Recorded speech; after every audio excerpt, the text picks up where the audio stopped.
This is Scott Becker with the Becker Private Equity Business Podcast.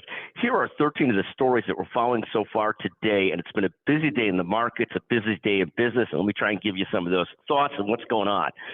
First, Tesla, again, down almost 12.5%. It's down nearly 27% year to date. So I think Elon Musk wishes we could turn the clock back to 2023. Now, as you know, if you listen regularly, I'm a huge Elon Musk fan, so don't take my comments of cheering for Elon Musk's struggles, but down 27% year to date. Second, having an equally bad year to start with Humana, the big payer, down 22% year to date. And again, I don't think a lot of people saw that coming. Third, and on the positive side, American Airlines up about 11% today, up about 12% for the year. So basically today has driven its year-to-date situation so far. American Airlines, again, doing much better after watching Boeing's having a clear plan to get their MAX 9s back into business. So that is, I think, fascinating as well. Again, Humana down, Tesla down, American Airlines up.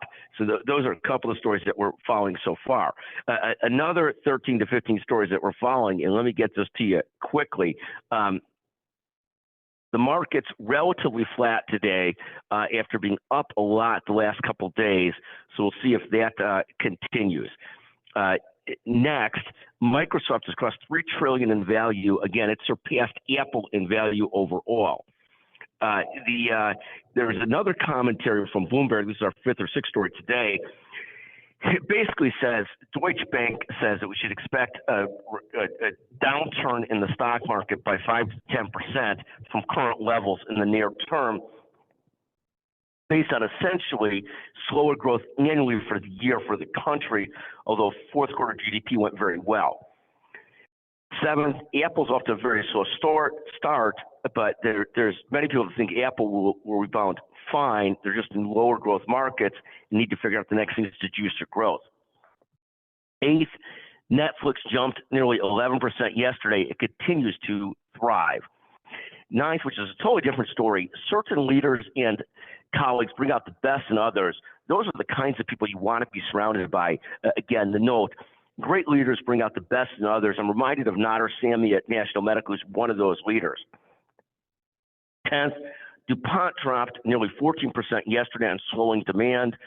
11th, in scorekeeping in any sport, any business, results matter. A win is a win, a tie is a tie. And if you can't keep track, you shouldn't be a CFO. And if you can't keep track whether something's a win, a loss, or a tie, you probably shouldn't be in the betting business or be going to Vegas. 12th, one of the great debates of all time, who's better, Michael Jordan or LeBron James? It's one of those days where we're sports focused. And the same question goes for Travis Kelce or Rob Gronkowski. I thought a lot about Travis Kelce as one of my friends, a very guy's guy, has become so crazily infatuated with Taylor Swift that he's constantly doing that heart or arrows that Taylor Swift does. I didn't even know about this. I feel a little bit left out, but I was concerned about him and not sure that that's the right way to celebrate your wins in different kinds of sports is by those hearts and arrows that Taylor Swift does.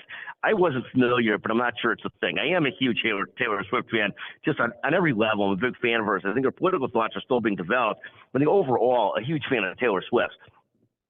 Finally, 13th, the 10 largest U.S. companies by revenue. I'll go through those very quickly.